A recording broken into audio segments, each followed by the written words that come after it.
दर्शकों नमस्कार। आज के इस वीडियो में हम सब जानेंगे कि प्रथम बार सागर मंथन कैसे हुआ और जानेंगे कि वेद और चार खानियों की उत्पत्ति कैसे हुई। कृपया इस वीडियो को पूरा जरूर देखिए। धन्यवाद। त्रिदेव द्वारा प्रथम समुद्र मंथन। जब काल निरंजन को सतलोक से आने के बाद ब्रह्मा विष्णु और शिव की उत्पत्ति की, उसके बाद ब्रह्मा विष्णु और शिव जब बड़े हुए तब निरंजन ने गुप्त ध्यान से अष्टांगी को याद करते हुए समझाया और कहा, बताओ समुद्र मथने में किस लिए देर हो रही है। ब्रह्मा विष्णु और महेश हमारे तीनों पुत्रों को समुद्र मथने के लिए शीघ्र ही भेजो और मेरे वचन दृढ़ता से मानो, और अष्टांगी इसके बाद तुम स्वयं समुद्र में समा जाना। तब अष्टांगी ने समुद्र मंथन हेतु विचार किया और तीनों बालकों को अच्छी तरह समझा बुझाकर समुद्र मथने के लिए भेजा। उन्हें भेजते समय अष्टांगी ने कहा, समुद्र से तुम्हें अनमोल वस्तुएं प्राप्त होंगी, इसलिए तुम जल्दी ही जाओ। यह सुनकर ब्रह्मा विष्णु और महेश तीनों बालक चल पड़े और जाकर समुद्र के पास खड़े हो गए और उसे मथने का उपाय सोचने लगे। फिर तीनों ने समुद्र मंथन किया। तीनों को समुद्र से तीन वस्तुएं प्राप्त हुई। ब्रह्मा को वेद, विष्णु को तेज और शंकर को हलाहल विष की प्राप्ति हुई। ये तीनों वस्तुएं लेकर वे अपनी माता अष्टांगी के पास आए और खुशी खुशी तीनों वस्तुएं दिखाई। अष्टांगी ने उन्हें अपनी अपनी वस्तु अपने पास रखने की आज्ञा दी। अष्टांगी ने कहा, अब फिर से जाकर समुद्र मंथन करो और जिसको जो प्राप्त हो वह ले लो। उसी समय आदि भवानी ने एक चरित्र किया। उसने तीन कन्याएं उत्पन्न की और अपनी उन अंश को समुद्र में प्रवेश करा दिया। जब इन तीनों कन्याओं को समुद्र में प्रवेश कराने के लिए भेजा, इस रहस्य को अष्टांगी के तीनों पुत्र नहीं जान सके। अतः उन्होंने जब समुद्र मंथन किया तो समुद्र से तीन कन्याएं निकली। उन्होंने खुशी से तीनों कन्याओं को ले लिया और अष्टांगी के पास आए। तब अष्टांगी ने कहा, पुत्रों तुम्हारे सब कार्य पूरे हो गए। अष्टांगी ने उन तीन कन्याओं को तीनों पुत्रों को बांट दिया। ब्रह्मा को सावित्री, विष्णु को लक्ष्मी और शंकर को पार्वती दी। तीनों भाई कामिनी स्त्री को पाकर बहुत आनंदित हुए और उन कामनियों के साथ काम के वशीभूत होकर उन्होंने देव और दैत्य दोनों प्रकार की संतानें उत्पन्न की। कबीर साहब बोले, हे धर्मदास, तुम यह बात समझो कि जो माता थी वह अब स्त्री हो गई। अष्टांगी ने फिर से अपने पुत्रों को समुद्र मथने की आज्ञा दी। इस बार समुद्र में से 14 रत्न निकले। उन्होंने रत्न की खान निकाली और रत्न लेकर माता के पास पहुंचे। तब अष्टांगी ने कहा, हे पुत्रों, अब तुम सृष्टि रचना करो। अंडज खानी की उत्पत्ति स्वयं अष्टांगी ने की। पिंड खानी को ब्रह्मा ने बनाया। उखमज खान को विष्णु तथा स्थावर खानी को शंकर ने बनाया। उन्होंने 84 लाख योनियों की रचना की और उनके अनुसार आधा जल आधा थल बनाया। स्थावर खान को एक तत्व का समझो और उखमज खान को 2 तत्व, 3 तत्वों से अंडज और 4 तत्वों से पिंडज का निर्माण हुआ। 5 तत्वों से मनुष्य को बनाया और 3 गुणों से सजाया संवारा। इसके बाद ब्रह्मा वेद पढ़ने लगे। वेद पढ़ते हुए ब्रह्मा को निराकार के प्रति अनुराग हुआ, क्योंकि वेद कहता है पुरुष एक है और वह निराकार है और उसका कोई रूप नहीं है।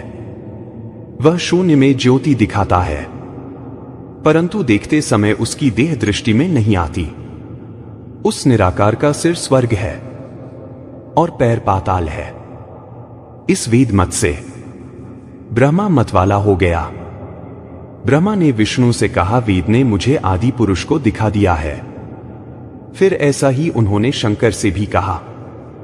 वेद पढ़ने से पता चलता है कि पुरुष एक है और सबका स्वामी केवल एक निराकार पुरुष है। यह तो वेद ने बताया, परंतु उसने ऐसा भी कहा कि मैंने उसका भेद नहीं पाया।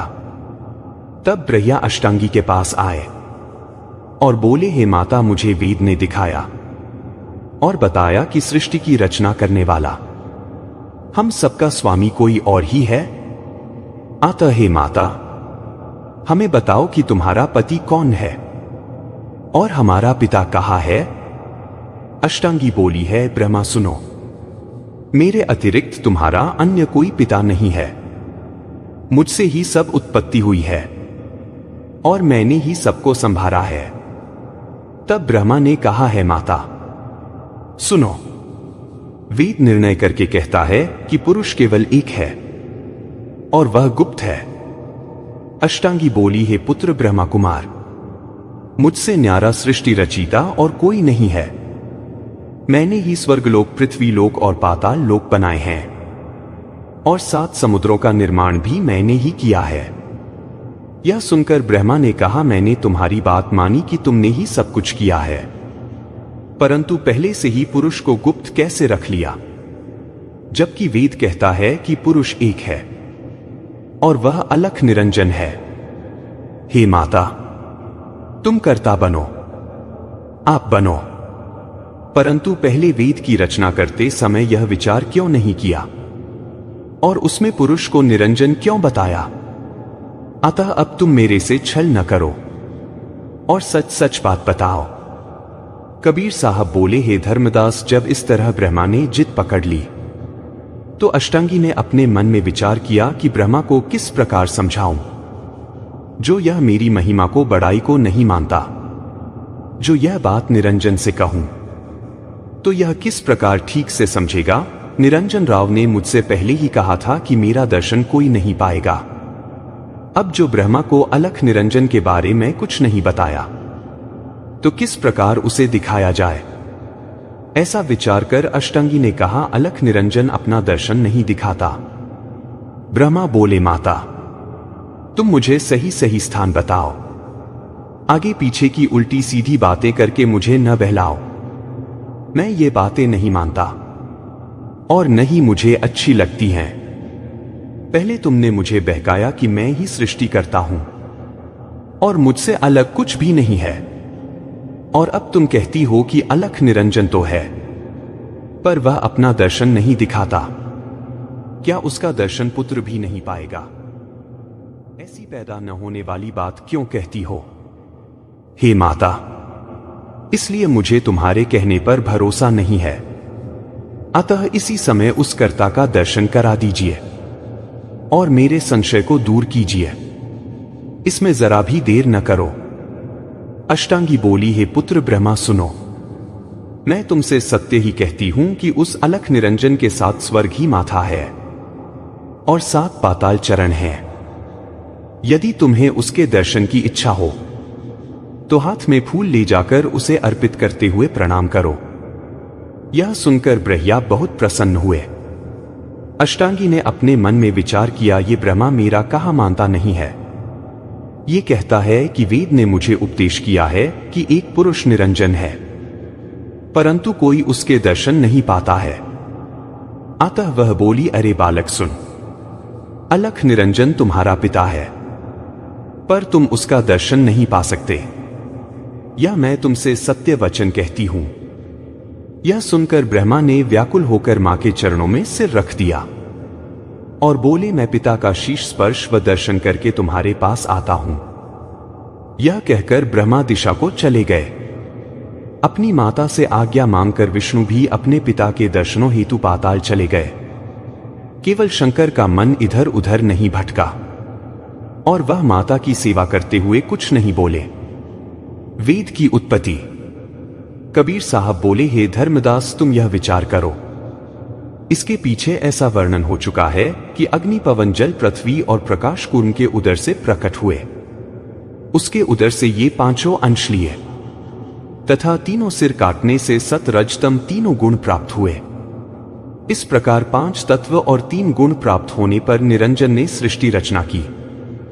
फिर अष्टांगी और निरंजन के परस्पर रति प्रसंग से अष्टांगी को गुण एवं तत्व समान करके दिए और अपने अंश उत्पन्न किए।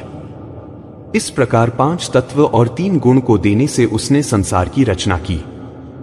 वीर्य शक्ति की पहली बूंद से ब्रह्मा हुए, तब उन्हें रजोगुण और 5 तत्व दिए। दूसरी बूंद से विष्णु हुए, उसे सद्गुण और 5 तत्व दिए। तीसरी बूंद से शंकर हुए, तब उन्हें तमोगुण और 5 तत्व दिए। 5 तत्व 3 गुण के मिश्रण से ब्रह्मा विष्णु महेश के शरीर की रचना हुई। इसी प्रकार सब जीवों के शरीर की रचना हुई।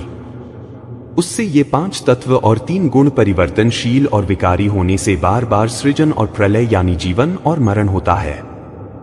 सृष्टि की रचना के इस आदि रहस्य को वास्तविक रूप से कोई नहीं जानता।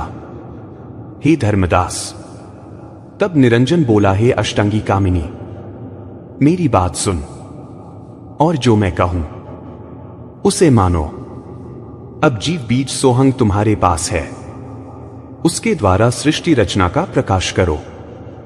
हे रानी सुन, अब मैं कैसे क्या करूं।